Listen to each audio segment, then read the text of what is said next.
Cette mud kitchen maison, comment la faire et quel est son coût? Je te dis tout maintenant. Alors pour ça, je te fais un petit tableau qui va détailler les zones ou les parties qui composent en fait la mud kitchen, le matériel utilisé, le prix et puis à la fin, je te dirai quels outils sont indispensables. Tout d'abord, la structure repose sur 2 cadres, 4 pieds, un plan de travail, une surface anti-éclaboussure et une étagère basse. Donc voilà, pour les 2 cadres, je suis partie sur 3 tasseaux. Je t'écris les dimensions 35 mm, 46 mm et 2 mètres, 15 €. Pour les 4 pieds, j'ai pris 2 tasseaux en 21 mm par 56 et ils faisaient 2,50 m, 20 €. Pour le plan de travail, j'ai utilisé une seule planche de pin qui m'a coûté 14 €. Elle faisait 2 mètres. Elle a servi à la fois au plan de travail et à la surface anti-éclaboussure. Pour l'étagère du dessous, j'ai détaillé une longue planche de 2,50 m en différentes planchettes, du pin brut. Et j'ai acheté de la lasure très haute protection, 1 litre, couleur tech, à 29 €.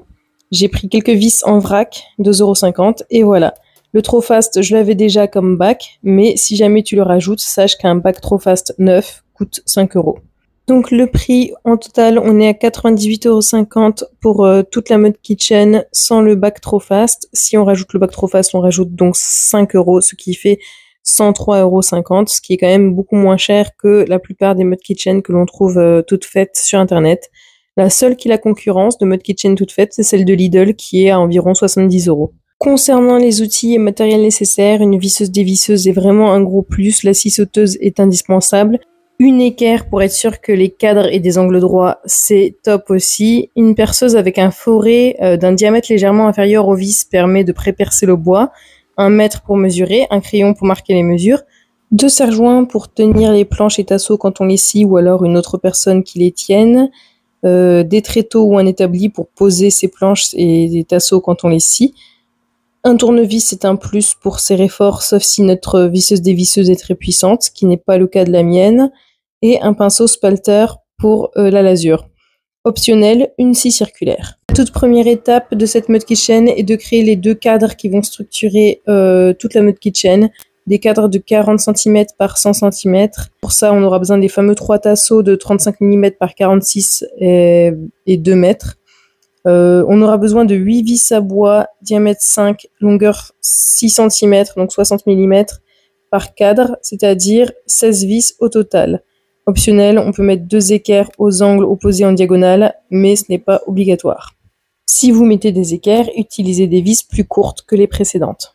Deuxième étape, s'occuper des pieds de la mud kitchen qui vont aussi également servir de support pour le panneau anti-éclaboussure. Donc pour ça, on aura besoin des 2 tasseaux de 21 mm par 56 et 250, donc 2,50 m, 16 vis de diamètre 5, longueur 40 mm, et optionnel, encore une fois, des équerres.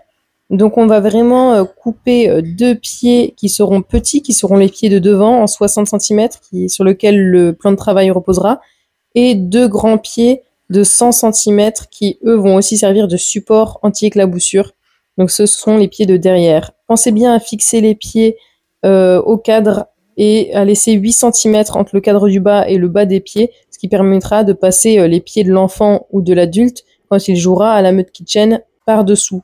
Les tasseaux arrière dépassent de 40 cm pour fixer le support anti-éclaboussure. Bon, les miens ils dépassent de 60 cm parce qu'au début je voulais faire cette mesure, puis j'ai changé d'avis, donc moi je vous donne les bonnes mesures directement.